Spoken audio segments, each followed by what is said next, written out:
कहते हैं जो शिकार खुद जाल में फंसने आए उसे पकड़ना सबसे आसान होता है। अगर आप अपनी रणनीति इस तरह बनाते हैं कि लोग खुद आपकी ओर खींचे चले आएं, तो जीत आपकी ही होगी।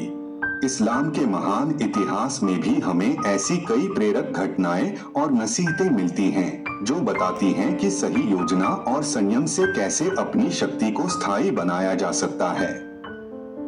आज हम बात करेंगे 48 लॉज ऑफ पावर के 8वें कानून make others come to you, use bait if necessary की, जिसका अर्थ है दूसरों को अपनी ओर खींचो और यदि जरूरी हो तो उनके लिए लालच का चारा डालो। इस कानून को समझाने के लिए हम इस्लामिक इतिहास की दो घटनाओं का जिक्र करेंगे। पैगंबर मोहम्मद सल्लल्लाहु अलैहि वसल्लम और सुलह हुदैबिया इस बात का एक बेमिसाल उदाहरण है कि कैसे संयम और रणनीति से बड़ी जीत हासिल की जा सकती है। जब पैगंबर मोहम्मद सल्लल्लाहु अलैहि वसल्लम और उनके सहाबा उम्रा तीर्थ यात्रा के इरादे से मक्का पहुंचे, तो कुरैश ने उन्हें शहर में प्रवेश करने से रोक दिया। कुरैश को विश्वास था कि वे शक्ति के बल पर मुसलमानों को दबा देंगे, लेकिन पैगंबर ने तत्काल प्रतिक्रिया देने के बजाय धैर्य रखा और एक समझौते की पेशकश की। इस सुलह के तहत मुसलमानों को उस वर्ष उम्रा नहीं करने दिया गया, लेकिन अगले वर्ष मक्का में शांति से प्रवेश करने की अनुमति दी गई। यह समझौता कुरैश के लिए एक छोटी जीत लगती थी, लेकिन वास्तव में यह इस्लाम की बढ़ती ताकत और प्रभाव का प्रतीक था। अगले कुछ वर्षों में मुसलमानों की संख्या और प्रतिष्ठा इतनी बढ़ गई कि मक्का बिना किसी युद्ध के मुसलमानों के हाथों में आ गया। पैगंबर सल्लल्लाहु अलैहि वसल्लम ने विरोधियों को अपनी शर्तों पर आने दिया और जीत हासिल की। खालिद बिन वलीद और यरमुक की लड़ाई। खालिद बिन वलीद रज़ियल्लाहु अन्हु इस्लामिक सेना के महान सेनापति अपनी रणनीति के लिए प्रसिद्ध थे।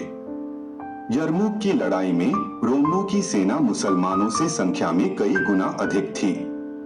खालिद ने अपनी सेना को ऐसा संगठित किया कि रोमनों को लगा कि मुसलमान रक्षात्मक स्थिति में हैं। उन्होंने रणनीति से दुश्मनों को अपने तय किए गए मैदान पर आने के लिए मजबूर किया।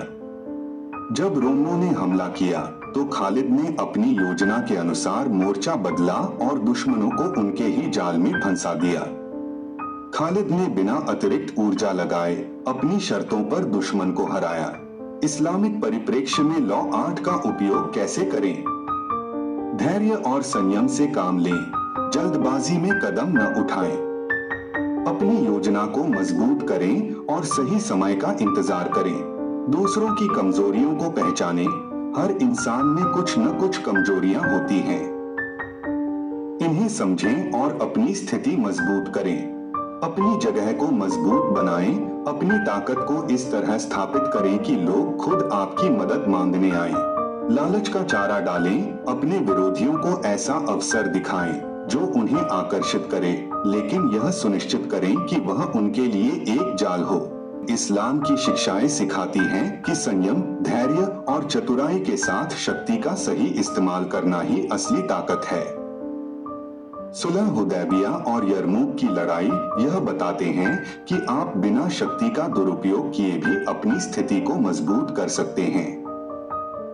याद रखें, सच्ची ताकत वही है जो बिना किसी आक्रामकता के दूसरों को आपकी ओर आकर्षित करे। आप भी इस्लामी इतिहास से प्रेरणा लें और अपने जीवन में सही निर्णय लें। खुद को मजबूत बनाएं और अपने खेल को मजबूती से खेलें। अल्लाह हमें हमेशा हिकमत और संयम के साथ चलने की तौफीक दे।